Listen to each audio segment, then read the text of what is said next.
In this video, I'm sharing the 5 things I wish every sewer knew as a beginner. These are the things that make sewing easier, more fun, and less stressful for me. Let's dive in. Number 1, sewing isn't hard when you just break it down. I started with straight stitches over and over, so you get the feel of the machine. Once I got that down, I moved to curves and zippers and other harder things. I also just focused on learning one skill per project. So it might be you want to learn how to hem something. I still use this technique. I am constantly trying to improve my skills. So I will pick a project that maybe is going to teach me how to sew in a flounce or how to draft a pattern. So every project has stretching me a little bit more, and then I get more confident in my overall skills. And honestly, practice is everything. When I'm starting to learn something new, I grab a scrap piece of fabric that's similar to my fashion fabric and I try it on there. And it really takes the pressure off. I'm not afraid to make mistakes then. Seam ripper is your friend. I can just rip out something or grab another piece of scrap fabric and try again. And that way I improve my confidence, and then I have a project at the end that I love. Sewing is really about progress and not perfection. One thing I learned rather quickly is having the right tools makes things so much easier. And over the years, the tools available for sewing has evolved so much. I used to use pins to hold down my pattern to the fabric and then use scissors to cut out my fabric. I rarely do that anymore. Now I use pattern weights, and my rotary cutter, I find that's faster and it's more precise in the cutting, because when you are using scissors, it's lifting the fabric, it's sort of like off, it sort of puts it at an angle, so I don't prefer that as much. But when I do use shears to cut my fabric, I do make sure I have a really good pair of fabric only scissors, and having these really sharp scissors makes all the difference when you're cutting out your fabric. I also love the new options that I have for marking my darts and notches, those kind of things on my fabric. Back in the day, I only had a very dull chalk pencil. They still have chalk pencils, but now chalk comes in a variety of shapes and sizes. So I have a variety of different chalk depending on what I'm making and different colors. I also love the erasable pens, which they definitely did not have when I started sewing. And those are excellent. They either erase with time or they will erase with an iron. So those are great too. I use different of these marking tools depending on the project, the type of fabric, the color, and so forth. I've never had an expensive sewing machine. This is my 3rd machine that I've owned. They were all inexpensive. They all worked great. They all did what I needed them to do. The current machine I have, the only real advantage and things I was looking for is it has a needle threader, which really speeds things up to thread the needle. It also has an option that you can either leave the needle down when you stop sewing or leave the needle up when you stop sewing. So that's sort of nice. It's one less step that I have to do.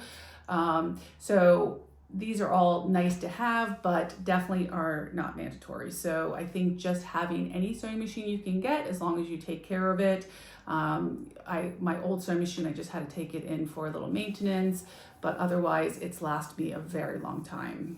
I used to skip steps like pressing after I sewed every seam. So having an iron there readily available to you that you can press after every time you stitch really helps your end project. So I stopped skipping that step, and there's another step that I used to skip in the past, which is understitching, and it really makes your neckline so much better when you understitch. And I have a whole video on understitching that I'll put up here that you can check out if you're interested more in that.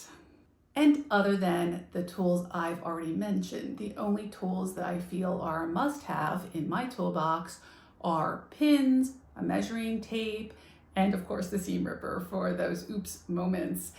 So there's really not that many tools that you need, but having good quality tools, these basic essentials, really will help your process so much better. The one thing, and the most important thing, I wish I had started sooner was pattern making.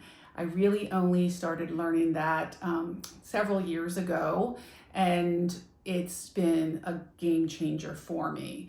I find commercial patterns so confusing. I've been sewing for so many years, but even so, these commercial patterns, trying to follow the instructions were incredibly difficult, and the garment never fit me. I never knew what size to use.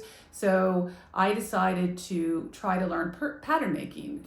When I first saw the process, I was like, I don't think I want to do that. So I thought maybe I would just buy a block and then modify from there. And that is definitely a great option to do that.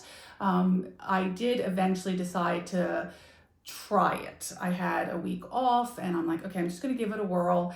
And it turned out pretty well. It wasn't nearly as hard as I thought it was. It actually wasn't hard at all. Just following some steps. And if you get a very good instructor to really help you, I took a lot of online courses, YouTube videos. I bought books. So I learned from a variety of resources because I find each one provides something a little bit better in terms of this one, maybe you get this part of the pattern making, and another book will make something a little bit more clearer. So that's what I did. And I eventually came up with my own technique now that I've made so many slopers and created so many patterns. So I really wish I would have started that sooner, because now I can unleash my creativity. I can make any garment that I want. I don't have to worry about finding a pattern. And it's really my favorite part of making a garment is designing it, creating the pattern. It's like a puzzle, trying to figure out where you're going to, change your sloper to make this beautiful garment. So I am very, very happy that I learned that. And I am continuing to improve my pattern making skills. It's like a constant process because there's always new designs that are a little bit more challenging that I'm, teaching myself how to create. And now we're up to number 4. Picking the right project is very important. When I started sewing in high school, I did some things very simply, simple skirts, maybe a t-shirt. Then I continued to get more difficult projects over time. Now I make all of my work dresses. I've made a bathing suit once, which is quite challenging. And I even made my own wedding dress. So, you start small and you can evolve over time, and you get harder and harder. I'm still pushing my skills, learning to do different things. I'll see a design inspiration online. I'm like, how can I make that? And some of them come out better than others, but with each project, I learn something.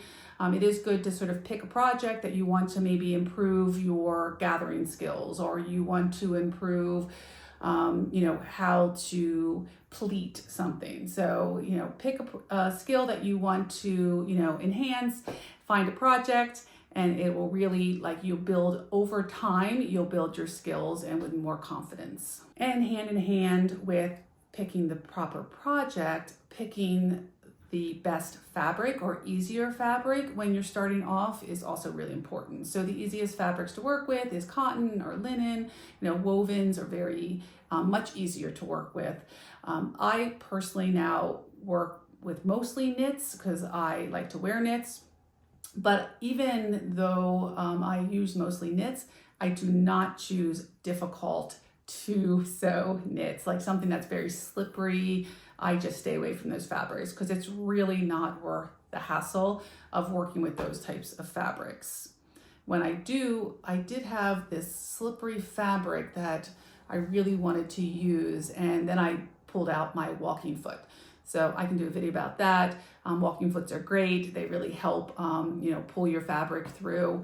And for anything slippery, that's what I would recommend. And lastly, the thing I wish every beginner sewer would know is to enjoy the process. Sewing is such an amazing hobby. Mistakes are normal. I make them probably every single project. I'm pulling out my seam ripper and taking out a seam because I sewed it incorrectly. And so it's very forgiving. So you just sew and learn, and it's really amazing. I've also learned to take my time, because when I'm rushing a project because I'm trying to get done, inevitably I'm going to make a mistake at that point. So I just take my time. I will sew slowly if I need to. I do not rush my sewing. This is not, a race. And, I can make sure that if I'm going around corners that I'm doing it very smoothly. And then if I get stuck on how to do, one part of my project, I go online, I look for resources. I have a lot of sewing books. I'll go onto YouTube, maybe try to find a video on how to do something, or I'm also in a lot of sewing social media groups, and you can also ask questions in there. So there are so many resources for us now, and I use them all the time. If you want to learn more about the order of operations for sewing a garment, check out this video here. Then you do not have to rely on those confusing commercial patterns. If you'd enjoyed this video, please like and subscribe. And if you have any questions, please let me know in the comments. Let me also know what is the most frustrating thing for you. I'd love to hear it.